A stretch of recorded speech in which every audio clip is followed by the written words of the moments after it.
Hello people, it's another Thursday and another episode of Limitless, the podcast that is making the impossible possible. We've got another interview today and it is with the wonderful Lizz Quain, who works for an education startup called Galileo. This interview is just fab. We talk about how Galileo is making the world smaller by providing an online school for kids all over the world to learn anything they like, really, from animation to entrepreneurship and beyond. They truly are making something seemingly impossible possible. Once again, I've done an accompanying episode where I pick out some key points that I loved from the episode, and we think about how we might be able to apply these to our life and projects. As a quick side note, Liz mentions a few education philosophies and learning methods you may not have heard of before. Worldschooling, unschooling, agile and self-directed learning. I've added some short explanations on these at the end of the episode for anyone who's interested, but I would also highly recommend you give these a Google if you want to know more. Right, without further ado, let's meet Liz. Please welcome Lizz Quain, live from Seattle, right? Yes, thank you for having me, Alex. Hi, nice to meet you. Nice to meet you too. Tell us a bit about yourself and who you work for, Galileo. Sure. Let's see. So I am, there's so many different ways to describe me. I have 12-year-old twin girls. We're a world schooling family. We've been traveling for most of the past 5 years. And my children went to traditional school for a couple of years. And before that, they attended a preschool that I owned that was part of a large children's business. It was an indoor children's play cafe, birthday party venue, and there was a preschool as well. And I ran that. It was very insane, but I ran that by myself with advisors and staff. And I had a preschool director, I had a cafe manager, but I ran that outside of Seattle for a while. So it was a play-based preschool. And I guess that was my introduction to education and, making a change in the community. I wanted this business. I wrote a business plan. I chased down 20 different banks who rejected me. And I finally got a loan during a really bad time in the economy and launched the business. I ran it for almost 4 years and then I burned out. It was great, but it wasn't super profitable because I'm too nice to charge the prices that I should have. And so I sold the business and my kids and I started traveling. So we traveled all around Asia. We've been to Latin America for a few years. And then now we're hoping to come to Europe. We've been to Europe a little bit. So we've been, I guess, to 15 different countries in the past 5 years. Along the way, we were world schooling and there's many different ways to do that. I did put my kids in a couple different schools while we were traveling, a small private school in Peru, and then a little agile learning center in Playa del Carmen, Mexico. There were other times I would just hire a nanny, especially in Latin America. So, I was working on trying to launch different online businesses and the nanny would take my girls out and speak Spanish to them. I really wanted them to learn Spanish. So we've done it many different ways. And then I guess a couple of years ago, I stumbled upon the Homeschooling Global Summit and Daniel Prince, who's English, he and his family, they left Singapore to start world schooling. We actually met them in Seattle, I want to say 6 or 7 years ago in real life. And so I was following his adventures on Facebook and he had mentioned that, he's a host of the Homeschooling Global Summit. He interviewed Ken Robinson and Peter Gray and a lot of amazing luminaries in alternative education. So I tuned in as an audience member and then I ended up on a Zoom call with many people, including the CEO of Galileo, what is now Galileo. And they told me that they're launching an online school, an alternative school. Mm-hmm. And I thought that's perfect for us as a world schooling family because, we move around from place to place. It's always such a hassle to try to find a place that I can enroll my children for 3 months, 6 months, whatever the time is that we're in the country. So I started helping them out part-time. And I have a sales and marketing background before launching my play cafe. I had worked in San Francisco and New York City for many years. So I started helping out with a Facebook group. I was a community person, helping with marketing, helping with copywriting, because our CEO is originally from Romania. Actually, our CEDO education, she's American, but she's based in Taiwan. And we just started launching the school little by little, first with a book club. And then we had the morning check-ins. And at that time, we had most of our students in the Americas and then Europe. And then little by little, we started getting families in Asia and Africa and Latin America joining us. So we started growing. And now we have, so many online learning sessions live in English. And we cater to children 8 to 18. We focus on self-directed learning, project-based learning, a little bit of agile learning thrown in with the daily check-ins, and a little bit of democratic school philosophy checked in, because the kids and families do have a vote. So the kids basically go online for however long they want. There's usually a morning session, depending on the time zone they're in, and then they can pick and choose from a buffet of learning experiences. We have clubs that are ongoing. Then we have these 4 or 8 week boot camps on a certain topic. We really strew topics, especially on STEAM and skills of the future, and entrepreneurship and global citizenship. We have a few languages we're teaching, and then meta skills, learning how to learn. And it's working out great so far. We have, I think, about 240 students in 30 countries, and we haven't done a lot of marketing up until now. We finally hired, somebody. We're doing more content marketing. We're transforming the Homeschooling Global Summit, which was kind of the R&D that we were doing to research the best ways for kids to learn, anyone to learn. And then that's the information we use to launch Galileo. And we're obviously always tweaking it because it's fairly new, but we are transforming the summit. Instead of being a 5 or 10-day summit, it's now an ongoing, digital magazine and events. So we have a couple events per week related to, the topics, homeschooling, unschooling, world schooling.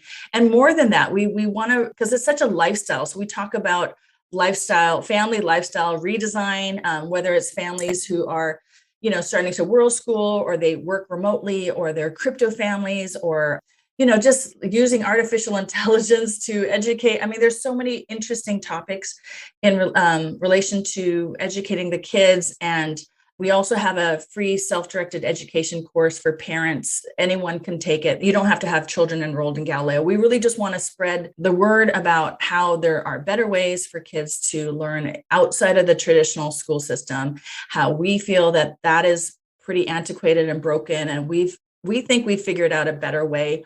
Our families are really happy. They're we're getting great marks from them on how it works. Yeah, so we're well funded as well. We've got some investment from Silicon Valley and investors from all over the world.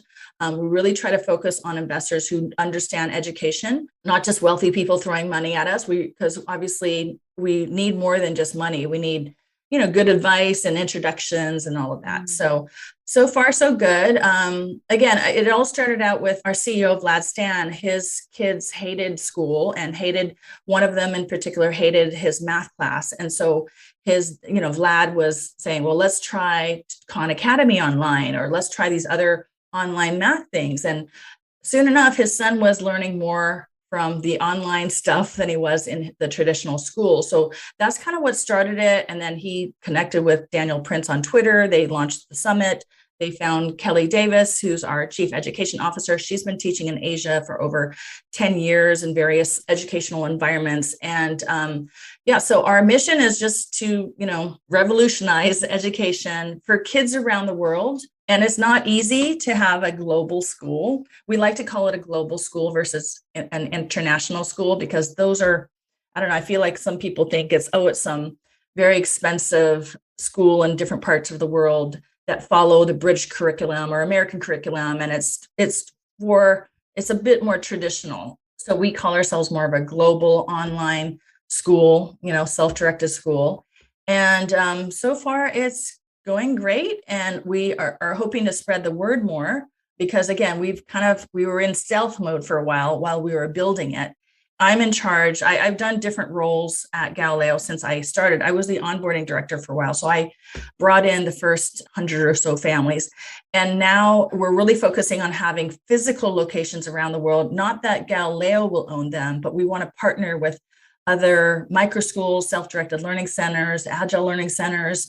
We're partnering with a makerspace in Romania, a coding academy in Singapore and Tokyo. So any education venue who is open to having a daytime program that is focused on self-directed learning, we are partnering with them. So I have about 50 of them in the works, and one that is open in Orlando, Florida, and many others that are hopefully going live in the next month or two. So that's what I'm focusing on now. And yeah, it's going great so far. Fabulous. So, I mean, Galileo is like, it's a really big vision across the whole world. But obviously, everything, however successful, has had its challenges. So can you tell us what's been one of the biggest challenges for Galileo from when it started or from when you joined? Sure. Yeah. I mean, luckily, luckily, Vlad Stan, our CEO, he's an entrepreneur and he's a software developer, self-taught.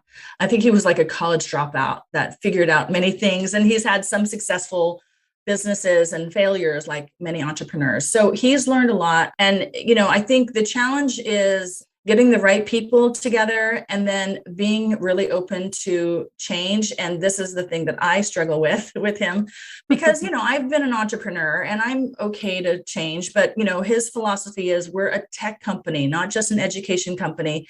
And we need to try to build it fast and, try many different experiments. And if it doesn't work, then you have to pivot quickly. Don't wait until whatever project it is a complete failure. Just, always analyze things, always, check the numbers, see how it's going, evaluate, reevaluate, and then pivot if it's not working. And that to me is a little struggle because, he and I meet, we have a strategy, we have a plan. I put the plan into place and all of a sudden like, no, we're doing it this way. And, we have debates and we, whichever ideas, make sense that we go with, but we're constantly pivoting. So I think that is a challenge. I think luckily, he had a little funding himself and he had some friends. He knows lots of other angel investors who invested, but that is a challenge, I think, for a lot of companies, is not having the funding, because you can have a great idea, but you need to have funding and you need to set up the company in a way where the investors don't take over. So he's been burned in the past about that. So he's really careful that he doesn't give away too many percentage points of the company to investors.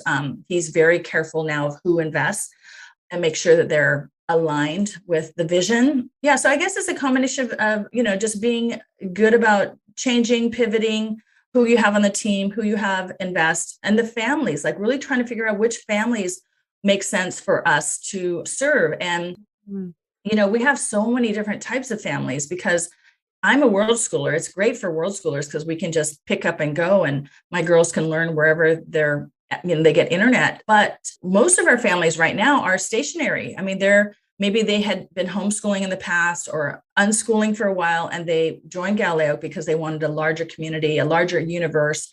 A lot of people, the parents DIY.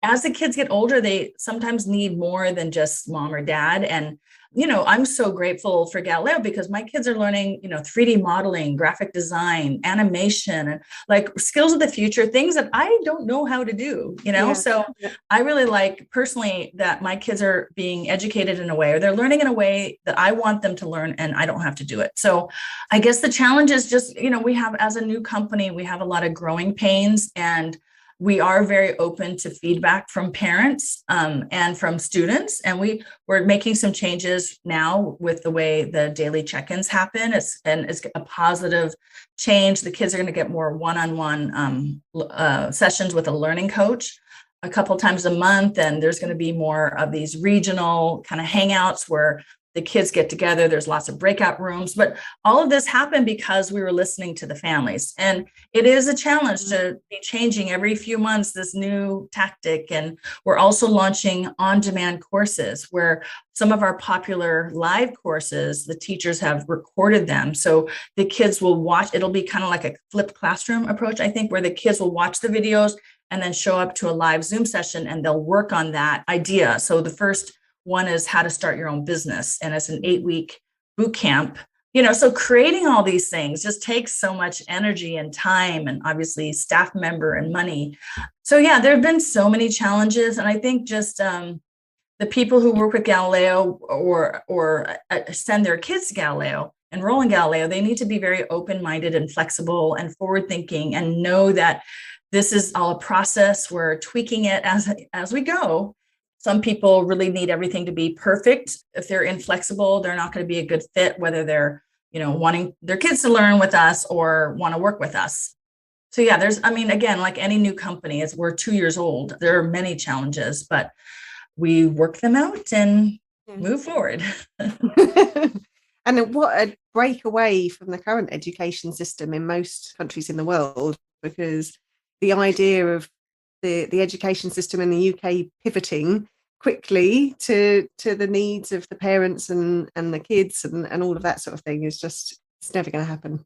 Yeah, all around the world. So and really this is why I think the ones who try to make change from within the system, kudos to them, but it's so slow going. There's so much bureaucracy and it's a business. Education is a business, and there's so many test prep companies and book publishers and teachers unions and politicians that really slow down how education should be. And we love Sir Ken Robinson. He spoke at our summit 2 years ago. He was supposed to speak last year, but he obviously was ill and couldn't make it.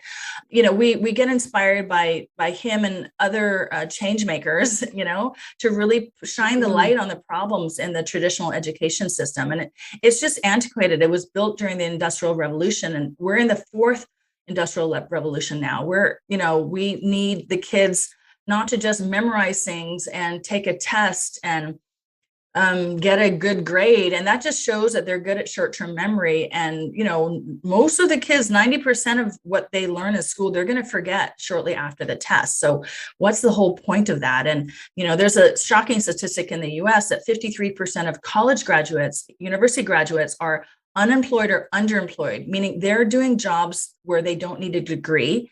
And, hopefully they can eventually get into a good job, but there's just, the system is not preparing the kids to have critical thinking skills, creativity, collaboration, and communication skills. And those are really important for the 21st century. So I think when families are looking at Galileo and they're very traditional minded and they're asking us about credentials and all these credits in case their kids want to go back to traditional school and all this academic stuff, we have those. We're not, we are not accredited, nor do we want to be, because most accredited organizations want to force us to teach in the traditional way. We do partner with an umbrella school, and they've been around since the late 90s, West River Academy, and they can take what students learn with Galileo or at home or wherever, and they can put it on their transcripts, and it will eventually result in a degree which is recognized in over 50 countries. So we recommend them, but we are not interested in being accredited and following any type of traditional path. We don't have exams. We don't have tests. We do have quite a bit of structure. Not a ton of structure, but we have the way that we do things. We have etiquette and guidelines and lots of support and coaching of the kids. But ultimately, it's up to them. We don't force them to do anything. The parents, if they try, it's not going to work. It has to be up to the child.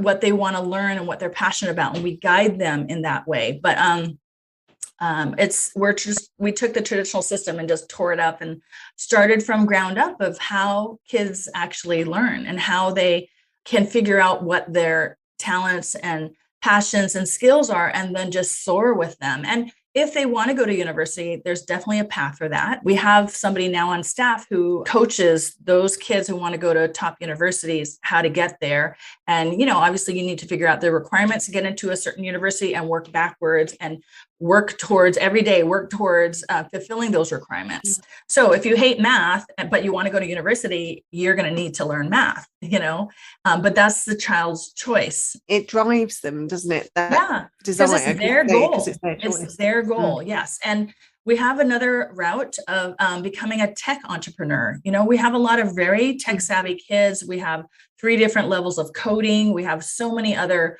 robotics and virtual reality clubs. We have so much of that. And the kids 8 years old to 18 are exposed to that on a regular basis. And so there might be a teen who launches a mobile app, and instead of going to university, he or she may get angel funding to launch their company. And if they're successful, there's no reason to go to university. And then we have another route for kids who want to be, whether it's a freelancer or an online business owner. Then there's another one where a kid can be, maybe they're really into technology and they want to work for a business, not start one. So we call them digital makers, but we really encourage our students to be creators, inventors, problem solvers, change makers, and making videos instead of just consuming them. We really want them to create and make, not just be passive consumers of media, video games, or things, And so we do have a change makers club at Galileo. Oh, yes. Tell me a bit more about the change maker club. Yeah, my kids have been in it. And, just every week they talk about different topics, whether it's global warming or women's rights. They obviously look up to a lot of, change makers like Greta Thunberg or Malala and, Gandhi and all of that. So they're learning about what people have done, and that really inspires them. And I think a few months ago, there was a challenge. So instead of a test or anything, they do a challenge where they were challenged to go pick up plastic in their neighborhood park or wherever. And so, they do projects like that. And the kids do a lot of presentations too. So instead of grades, they on a regular basis will either do a video presentation, or they'll just show up to class and give a little slideshow, or just talk about it and show what they've made or created. So that really helps encourage them to make a change and learn and make a difference. And, so we have these really cool projects like that. It's great. And we also have a vlog, a student vlog, and we have a student magazine. Yeah. So they're always creating, and a lot of them are good causes, and that we have what we call positive peer pressure at Galileo. So when a student sees other students doing cool things and making a change in the world or whatever, they're more likely to do it themselves. And it's not forced. It's just, they're just exposed to all this great stuff happening and they decide to get involved. How different do you think that is when it's on a global scale? Because obviously, a lot of education that happens now, at the very most, it tends to be within one country, but mostly it's within one community, actually. How is it different when it's global, like everyone across the world? Yeah. So for kids, it's great because they can meet other kids from around the world, especially in their time zone. So we have the Americas cohort for North and South America. Then we have Europe, Africa, and then Asia's grown. So we've hired some more teachers there. And basically everything starts, usually the morning check-in is sometime between 8 and 10 a.m. San Francisco time or London time. And then I think 9 a.m. Singapore time. So we have 3 cohorts now. The one in Asia, Australia doesn't have as many learning experiences during their morning time as the others, but they can take the classes in the evening. So these kids are meeting each other from different countries. We do have English as a language. So, the kids have to be at least intermediate in English or conversational to join. A lot of them join, and within a couple months, they become fluent really quickly. We don't have an English as a second language program, but we hope to someday. And people want us to launch a version of Galileo in Spanish or Romanian, whatever. I don't think that's going to happen because, English is a lingua franca nowadays. And we have, I don't want to call them teachers, but we call them either facilitators or learning experience designers, but our education staff is in over 20 countries. So not only is our student base global, our education base is global too. And I remember somebody online asking, well, which country's curriculum do you follow? I'm like, we don't follow any curriculum. The students make their own. We help them create a personalized learning plan. And we, strew lots of things. They pick and choose. And they do stuff outside of Galileo, whatever they want to learn, and we will help them plan that. But she's like, well, what do you mean you don't stick to one curriculum? What about the educators? Where do they come from? I'm like, they're from 20 different countries. We don't stick to the American or British curriculum. It's the kids pick and choose. And now the kids who want to go to university, they may need to take the IGCSE or the SAT or whatever test to get into the university in their country. And we have a program for those kids where they, as a group, can do test prep for that. Okay, so that is possible. And obviously you need to know what the Cambridge curriculum is, to take that test, right? We're just really trying to figure out a new way to learn.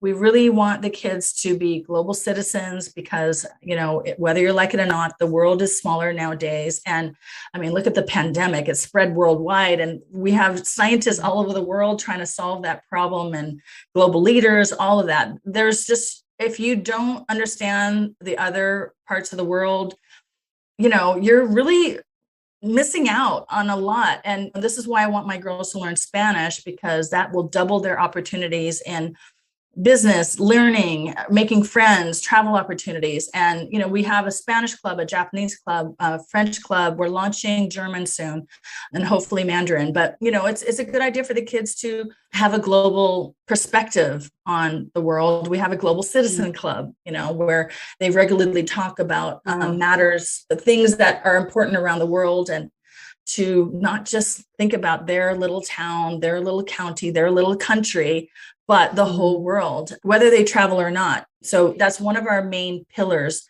in Galileo, is the global aspect of the school. And I think that's one of the reasons why a lot of families enroll their kids in Galileo, because even the ones who don't travel, they want their kids to be exposed to other kids and educators from around the world, those new perspectives. And, we don't have one point of view. We're not pushing the American point of view or the British point of view to our kids. We're very open-minded to looking at all different points of view, and we have a couple debate clubs, teen debate and youth debate. So the kids debate about this stuff all the time. Amazing.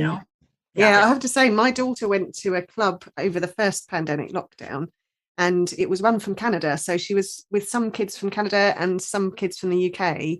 And it was just that awareness, of just like, oh, well, it's 9 o'clock there, but it's 2 o'clock here. And it was just that sort of sense of, oh, they're quite far away, and all of these things change, It is possible for these kids to become friends, even though they've never met in person. And a lot of times they work on projects together, whether it's hacking projects or they'll write a screenplay together, and they're totally in different time zones and different continents. And I mean, I look at it as, especially since we're focused on tech and entrepreneurship, I think Galileo's the younger version of Stanford Business School, where a lot of our students are going to work together now as a young person. They may launch companies together in the future. I mean, this is great networking for them to really find other people around the world to work with. Absolutely. So if you could pick one thing that you think has made Galileo such a success, what do you think it is?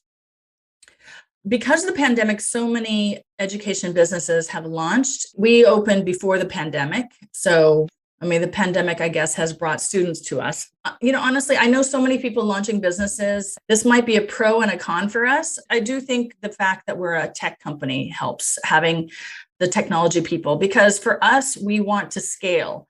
And we're small now, but we've created an online platform. We used to use Basecamp, which is like Slack for the students and the teachers to communicate. We used a different platform called Circles that we have customized for our use. So we have a students community, a teachers community, and a parents community. And there's just lots of content there, and there's chat, and people are posting news. So that really helps for us for communication. And it was customized by our tech team. We also have automated a lot of things where, before, for example, when I was the onboarding director, I would help enroll the students and I would introduce them to the education team. There was a bunch of Zoom meetings. My role has been automated pretty much, but the education team is still involved. And so right now, for example, the dojo project that I'm working on, families will be able to enroll in Galileo and the dojo. And we want to handle the payment, because we want to handle a lot of the tech operational things, so the dojo founders don't have to be bogged down with that. They can just focus on their location and their kids. So we are soon, I'm hoping in a week or two, have a way for a family to just say, okay, we want to do 3 days a week at the dojo. We'll we'll do the month-to-month tuition at Galileo. We'll add a couple extra things. Here's my credit card. Boom, it's done.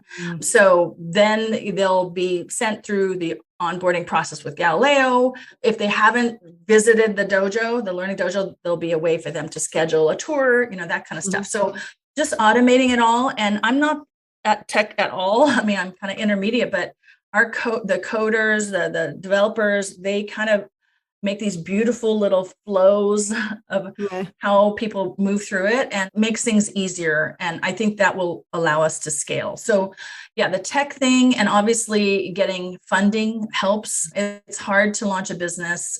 We have over 60, 65 staff members at Galileo now. It's hard to run a company like that.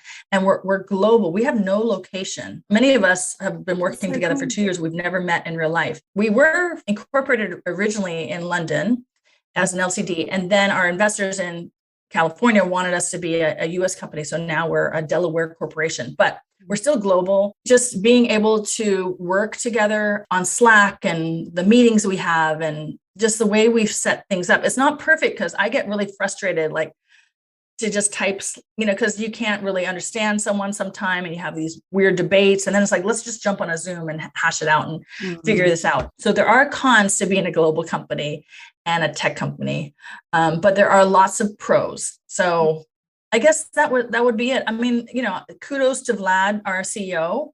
And then also Kelly has done an amazing job putting together an amazing education system. And she has a really great rapport with the families and just constantly coming out with new stuff. And that's another compliment we get from parents is we're constantly coming out with new stuff. I mean, to me, sometimes it's slow, but then, I'm waiting for weeks to get this done, but we're constantly launching new education offerings, new ways to do things, like the on-demand courses is new. The path to get to university, we hire people. We just hired a product manager who's from the UK, lives in Malaysia now. And so he's helping.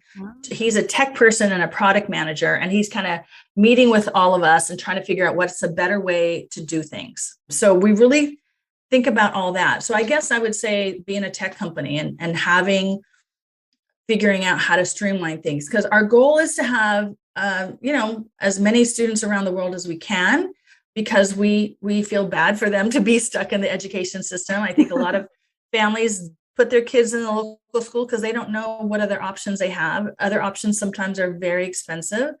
The private schools, or we call them private, I know you call them public. The non-government schools can be quite expensive. And right now our tuition is $300 US a month to try us out, or $2,000 US a year. The tuition will be going up soon because we're offering more now. We have the on-demand courses, like 8 of them live now, and lots of other things. But compared to other online alternative programs that are more in the $10,000 a year mark or more, we're trying to keep it fairly affordable. And then we have this great program where if a Galileo parent refers us to 10 families, each of the 10 families gets $100 off their first month's tuition. But then after they get to 10 kids that they've brought to Galileo, will grant a scholarship to a child in need in their name. So that's our Pay It Forward program. So just to round off then, Liz, could you tell us where people can go if they want to find out more about Galileo and your dojos? Sure. Okay. The Galileo's main website is galileoxp.com. XP stands for experience. I think Galileo.com was taken. So we put an XP at the end.com. And then up at the top right, I think you'll see something about the local dojos or learning dojos. And we are looking to partner with innovative edupreneurs around the world who want to launch a physical self-directed learning center, or it could be an agile learning center, microschool, what have you. We have one, I think I mentioned, opening in Bath, Bristol area in a bit, and then one in Wales, I think will open in 6 months. I did get an application from somebody in London, but I haven't met them yet. But it's a great way for you to serve the kids in your community. And the nice thing about partnering with Galileo is, if the kids enroll with Galileo, and that's optional, we're not making it mandatory, that will free up the dojo founders' time, because it's exhausting to run a learning center for 6-7 hours a day. And what am I going to do with the kids, and how am I going to serve them? And so with Galileo, the kids might be busy with us 1, 2, 3 hours a day, however many hours they decide to sign up for our classes. So that will help kind of take the load off. And we help a lot with as I mentioned, the technology, the financial stuff, the marketing. So there's a lot of support that we offer.